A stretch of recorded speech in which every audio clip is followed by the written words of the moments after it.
Hello everyone, स्वागत है आप सभी का मेरे यूट्यूब चैनल KGX क्लासेस में। दोस्त, डेली की तरह आज भी मैं इंग्लिश का शॉर्ट स्टोरी लाया हूँ, जिसके माध्यम से हम लोग इंग्लिश के ग्रामर्स रूल सीखेंगे, वोकैब सीखेंगे, इंग्लिश प्रोनाउंसिएशन सीखेंगे तथा इंग्लिश सेंटेंस का हिंदी में अनुवाद अच्छे से सीखेंगे। आज की जो स्टोरी है वो बहुत ही इंटरेस्टिंग स्टोरी है। इसे सुनकर आपको मज़ा आएगा, है ना। और हाँ, आप यदि मेरे चैनल पर नए हैं तो प्लीज़ मेरे चैनल को सब्सक्राइब कीजिए, वीडियो को लाइक कीजिए, वीडियो को दोस्तों के साथ शेयर कीजिए। तो चलिए हम लोग देखते हैं। आज की कहानी का हेडिंग है द पेयर ऑफ शूज़। क्या है देखिए, द पेयर ऑफ शूज़। देखिए, शूज़ मतलब होता है जूता। क्या होता है? जूता। और पेयर मतलब होता है जोड़ा। पेयर मतलब जोड़ा। तो क्या होगा? शूज मतलब जूतों हो जाएगा। देखिए, जो भी चीज़ जो पेयर में होता है, जैसे चश्मा कहते हैं तो पेयर में है तो वो हमेशा प्लुरल होता है, वो सिंगुलर नहीं होता है। तो जूता भी, जूता जो है सो जोड़ा में है, तो जोड़ा जो होता है सो प्लुरल। तो इसको क्या कहेंगे? शूज मतलब जूतों। तो क्या हो जाएगा? जूतों की जोड़ी।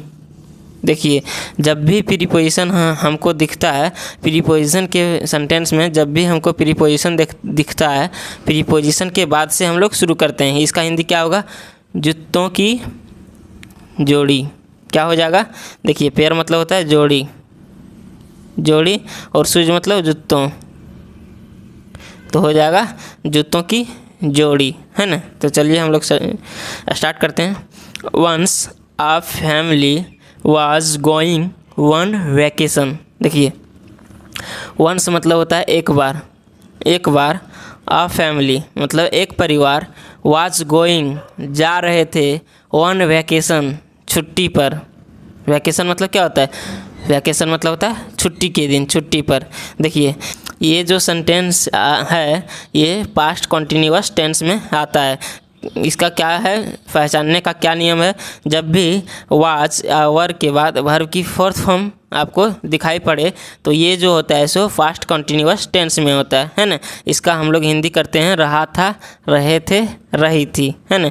तो क्या होगा? आ फैमिली एक परिवार, वाज गोइंग जा रहे थे, वन वैकेशन छुट्टी पर। एक बार एक परिवार छुट्टी पर जा रहे थे, है ना।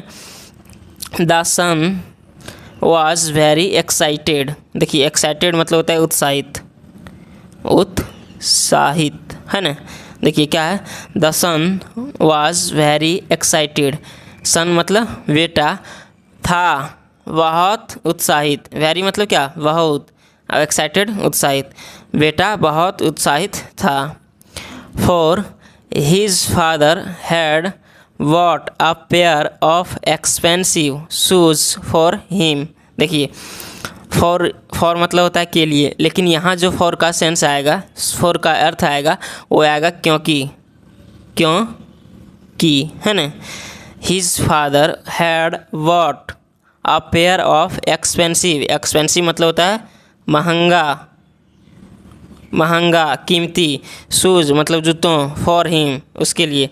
इसका क्या होगा? देखिए, बाय मतलब होता है खरीदना, इसका सेकंड फॉर्म होता है बॉट, और थर्ड फॉर्म भी होता है बॉट। तो क्या इसमें देखिए, जब भी आपको सब्जेक्ट के बाद हैड या हैड प्लस वर्ब की फोर्थ फॉर्म दिखे तो ये होता है पास्ट परफेक्ट टेंस में। इसका हम लोग हिंदी करते हैं चुका था, चुके थे, चुकी थी, या फिर या था, ये थे, ई थी। तो चलिए हम लोग देखते हैं। देखिए क्या है? फॉर क्योंकि, हिज फादर उसके पिता, हैड बॉट मतलब खरीद दिए थे, अ पेयर एक जोड़ी, ऑफ एक्सपेंसिव शूज़ एक जोड़ी महंगा जूता, फॉर हिम उसके लिए। इसका हिंदी क्या होगा? क्योंकि उसके पिताजी एक जोड़ी महंगा जूता खरीद दिए थे उसके लिए। देखो, यहाँ से यहाँ तक क्या हुआ एक बार देख लेते हैं। एक बार एक परिवार छुट्टी पर जा रहे थे, उसके बेटे बहुत ही उत्साहित था क्योंकि उसके पिताजी ने उसके लिए एक जोड़ी महंगा जूता खरीद दिए थे, है ना। As they sat in the bus. देखिए, एज मतलब जैसे ही, क्या होगा? जैसे ही जैसे ही दे सैट इन द बस, देखिए सीट मतलब होता है बैठना, सेट जो है सो उसकी सेकंड फॉर्म है, सीट सेट सेट होता है ना। तो क्या हो जाएगा, जब भी देखिए ये कौन सा टेंस में आएगा, जब भी सब्जेक्ट के बाद आपको वर्ब की सेकंड फॉर्म दिखता है तो ये जो होता है टेंस सिंपल पास्ट टेंस में होता है। किस में होता है, सिंपल पास्ट टेंस में। इसका हिंदी हम लोग करते हैं ता था, ते थे, ती थी, या फिर या, ये, ई, इस आधार पर करते हैं। तो क्या होगा, जैसे ही दे सेट वे बैठे, इन द बस बस में, the son removed his shoes to take a nap. देखिए रिमूव मतलब होता है हटाना, उतारना, यहाँ जो आएगा सो क्या होगा, उतारना, है ना। वर्ब की सेकंड फॉर्म है, हो जाएगा उतारा। शूज जूता, टेक अ नैप, नैप मतलब होता है झपकी। झपकी किसको कहते हैं, जैसे हम लोग कुछ देर के लिए जो सोते हैं उसको कहते हैं झपकी, है ना, थोड़ी सी नींद के लिए, थोड़ी देर के लिए। जिस क्या लिखा हुआ है, द सन बेटा, रिमूव्ड उतारा। देखिए ये सेंटेंस सिंपल पास्ट टेंस में है, ये भी सेंटेंस सिंपल पास्ट टेंस में है। द सन रिमूव्ड बेटे ने उतारा, हिज शूज अपने जूते को, टू टेक अ नैप झपकी लेने के लिए। क्या हो जाएगा, झपकी लेने के लिए बेटे ने अपना जूता उतारा, है ना। It was late by the time he got up. देखिए इसका मतलब क्या होता है, देखिए गेट अप मतलब होता है जगना, गॉट अप है इसका सेकंड फॉर्म है, गेट अप, गॉट अप, है ना। देखिए इट वॉज लेट देरी था, बाय द टाइम समय देर हो गया था, ही गॉट अप जब वह जगा, समय जो था, टाइम जो था, समय देर हो गया था जब वह उठा। नाउ अब when he looked around for his shoes, क्या देखिए, व्हेन जब, ही लुक्ड उसने देखा, अराउंड फॉर हिज शूज़ अपने जूते की, और he found one shoe missing. देखिए ही फाउंड, देखिए फाइंड मतलब होता है पाना, फाउंड जो है सो उसकी सेकेंड फॉर्म है, फाइंड, फाउंड। क्या है, ही फाउंड उसने पाया, वन शू मिसिंग, मिसिंग मतलब गायब, मिसिंग मतलब क्या होगा, गायब। तो क्या होगा इसका हिंदी, ही फाउंड उसने पाया, वन शू मिसिंग एक जूते गायब पाए, उसने क्या पाया, एक जूता गायब है ना। He started crying loudly. देखिए लाउडली मतलब होता है जोर जोर से, है ना। तो क्या होगा, ही स्टार्टेड क्राइंग लाउडली, वह जोर जोर से रोने लगा। His parents tried to console him. देखिए कंसोल मतलब होता है संतावना देना, संतावना देना, है ना। देखो क्या इसमें है, हिज पेरेंट्स उसके माता पिता, ट्राइड कोशिश किए, ट्राई मतलब क्या, देखिए ट्राई मतलब होता है कोशिश करना, ट्राइड जो है सो वर्ब की सेकंड फॉर्म है। तो क्या हो जाएगा, हिज पेरेंट्स उसके माता पिता, ट्राइड कोशिश किए, टू कंसोल मतलब संतावना देने की, हिम उसको, उसके माता पिता उसको संतावना देने की कोशिश किया, है ना, किए, उसके माता पिता उसे संतावना देने की कोशिश किए। His father said soothingly. देखिए सूदिंगली मतलब होता है शांत करते हुए, सूदिंगली मतलब क्या होता है, शांत करते हुए, शांत करते हुए। तो इसमें क्या है, हिज फादर सेड उसके पिता ने कहे, सूदिंगली इसको क्या पढ़ेंगे, सूदिंगली शांत करते हुए। डू नॉट वरी चिंता मत करो, क्या है, डू नॉट वरी चिंता मत करो। I will buy a new pair of shoes for you. देखिए न्यू मतलब नया, बाय मतलब खरीदना, आई विल बाय। देखिए जब भी सब्जेक्ट के बाद विल या फिर सेल आता है, उसके बाद वर्ब की फर्स्ट फॉर्म आता है, तो ये होगा सिंपल फ्यूचर टेंस में। इसका हम लोग जो हिंदी करते हैं वो गा, गे, गी। तो इसमें क्या होगा, आई विल बाय मैं खरीद दूंगा, अ न्यू पेयर मतलब एक नया जोड़ा, ऑफ शूज़ जूता का एक नया जोड़ा खरीद दूंगा, फॉर यू आपके लिए मैं एक नए जोड़े जूते खरीद दूंगा, है ना। हियरिंग दिस, हियर मतलब क्या होता है सुनना, हियरिंग दिस इसे सुनकर the son was very happy, जो बेटा था वो बहुत खुश था। इसे सुनकर बेटा बहुत खुश था, है ना। ही वॉज सो एक्साइटेड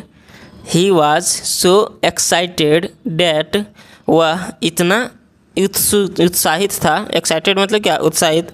वह सो मतलब इतना हो जाएगा, ही वॉज सो वह इतना एक्साइटेड उत्साहित था, वह इतना उत्साहित था डैट कि he threw the remaining shoes out of the bus. देखिए शू है, ये सिंगुलर है, इसका मतलब एक, शूज जब हो जाएगा तो दो, है ना। क्या कहा गया इसमें, देखिए ही थ्रू उसने फेंका, द रिमेनिंग देखिए थ्रो मतलब होता है फेंकना, क्या होता है थ्रो मतलब फेंकना, थ्रू जो है सो उसकी सेकेंड फॉर्म है, थ्रोन। तो क्या हो जाएगा, ही थ्रू उसने फेंका, द रिमेनिंग शू मतलब बचे हुए जूता को आउट ऑफ द बस के बाहर, आउट ऑफ द बस मतलब बस के बाहर। द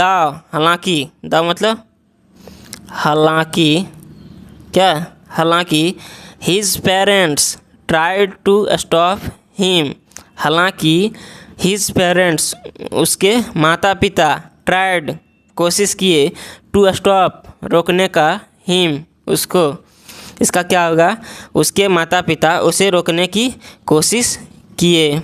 सून मतलब जल्द ही, सून मतलब क्या होता है जल्द ही। दे रीच्ड दियर डेस्टिनेशन, देखिए डेस्टिनेशन मतलब होता है गंतव्य। देखिए क्या कहा गया, सून जल्द ही, दे रीच्ड वे पहुंच गए, दियर डेस्टिनेशन अपने गंतव्य पर। दियर मतलब क्या, दियर जो है सो दे के लिए पोजीशन आया है ना। दियर डेस्टिनेशन अपने गंतव्य पर, as they picked their luggage. देखिए लगेज मतलब क्या होगा, लगेज मतलब सामान होगा, लगेज मतलब सामान।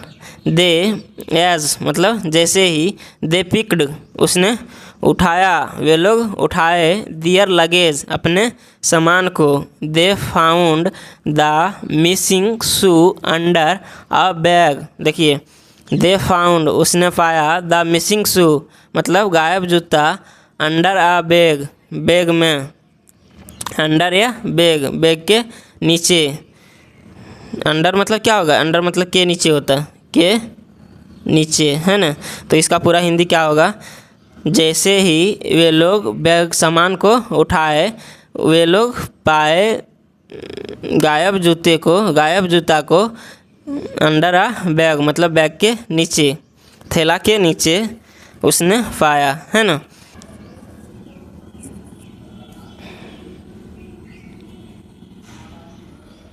देखिए क्या है, द सन क्राइड बच्चा चिल्लाया, बेटा चिल्लाया, oh if only I had not thrown my other shoes out of the bus. देखिए इसमें क्या कहा गया, ओह इफ ओनली काश, आई हैड नॉट थ्रोन काश मैंने नहीं फेंका होता, माई अदर शूज अपना दूसरा जूता, आउट ऑफ द बस मतलब बस के बाहर। इस पूरे सेंटेंस का हिंदी क्या हुआ, ओह काश मैंने अपना दूसरा जूता बस के बाहर ना फेंका होता, है ना। मॉरल क्या है, मॉरल मतलब शिक्षा। इससे हमको क्या सीख मिली, इस कहानी को देखने के बाद हम लोगों को इस कहानी से क्या शिक्षा मिला, तो देखते हैं। Never be in heist. देखिए हैस्ट मतलब क्या होता है, जल्दीबाजी करना। हैस्ट मतलब जल्दीबाजी करना, है ना, जल्दीबाजी करना, और नेवर मतलब कभी नहीं। तो इसका क्या हो जाएगा, नेवर बी इन हैस्ट मतलब जल्दीबाजी कभी भी ना करें, जल्दीबाजी कभी भी ना करें। तो दोस्त ये स्टोरी आप सभी को कैसा लगा, आप सभी इसे कमेंट में ज़रूर बताएं। और हाँ, यदि ये स्टोरी आप सभी को अच्छी लगी होगी तो प्लीज़ मेरे चैनल को सब्सक्राइब कीजिए, वीडियो को लाइक कीजिए और वीडियो को दोस्तों के साथ शेयर कीजिए। मैं इसी प्रकार से डेली एक नए से नए इंटरेस्टिंग मॉरल स्टोरी को लाता हूँ और आप सभी को इंग्लिश सिखाने का, इंग्लिश समझाने का, इंग्लिश का डर भगाने के लिए मैं प्रयास करता हूँ। तो आप सभी मुझे ज़रूर सपोर्ट करें। तो चलिए हम लोग फिर मिलेंगे नेक्स्ट वीडियो में, तब तक के लिए जय हिंद,